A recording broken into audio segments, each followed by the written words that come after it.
வணக்கம். இன்றைக்கி ஒரு வெஜ் ஆம்லெட் பண்ண போகிறோம். இது ரொம்ப ஹெல்த்தியான ஒரு ரெசிபி பாருங்கள். இது வந்து ரொம்பவே உடம்புக்கு நல்லது. ரொம்ப ஹெல்தி. இதில் ப்ரோட்டீன் ரிச் ரெசிபி இது. இதை நீங்கள் பாருங்கள் என்னெல்லாம் இதுக்கு தேவைன்னு.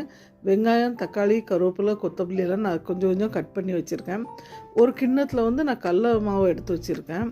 இந்த கடல மாவு வந்து ஒரு கிண்ண மாவுக்கு நீங்கள் கொஞ்சம் கொஞ்சமாக நீங்கள் இதை கட் பண்ணி வச்சுருக்க போடுங்க.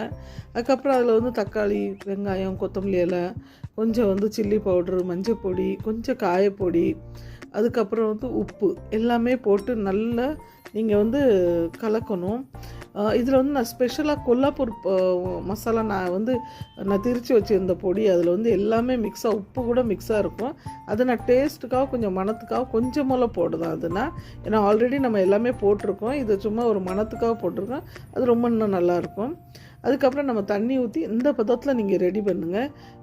இந்த மாதிரி நீங்கள் பண்ணும்போது நீங்கள் ஒரு கிளாஸில் முட்டை ஊற்றி அடிக்கும் போது அது என்ன பதத்தில் இருக்குமோ அந்த அளவுக்கு நீங்கள் பண்ணுங்கள். செஞ்சுட்டு இதை வந்து தவா ஒரு சூடு பண்ணி கொஞ்சம் எண்ணெய் ஊற்றி இது வந்து ஆம்லெட் மாதிரி போட்டுருங்க.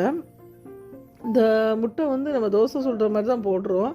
ஆனால் அந்த டேஸ்ட் வந்து ஆம்லேட் கூட இவ்வளோ நல்லா இருக்காது. அதோட டேஸ்ட்டாக இருக்கும்.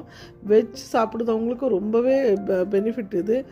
ஹெல்த்துக்கும் ரொம்ப நல்லது. இதில் வந்து நிறைய ப்ரோட்டீன் இருக்குது. இது குழந்தைகளுக்கு நீங்கள் உடனே செஞ்சு கொடுத்தீங்கன்னா ரொம்ப நல்லது. ஒரு 10 நிமிஷத்துக்கு கூட ஆகாது. இதுக்கு 5 நிமிஷத்தில் ரெடி பண்ணிடலாம். இது நீங்கள் இப்படி வந்து நல்ல நல்ல ரெசிபிஸ் பார்க்கறதுக்கு என்னோடய சேனல் வந்து நீங்கள் சப்ஸ்கிரைப் பண்ணி பாருங்கள். உங்களுக்கு இதே மாதிரி ஈஸியான டிஷ், நல்ல நல்ல ரெசிபீஸ் வந்து சவுத் இண்டியன், மகாராஷ்டிரன், எல்லா பக்கம் என்னென்ன டிஷ் நல்லாயிருக்கோ அது கண்டிப்பாக நான் உங்களுக்கு போடுறேன்.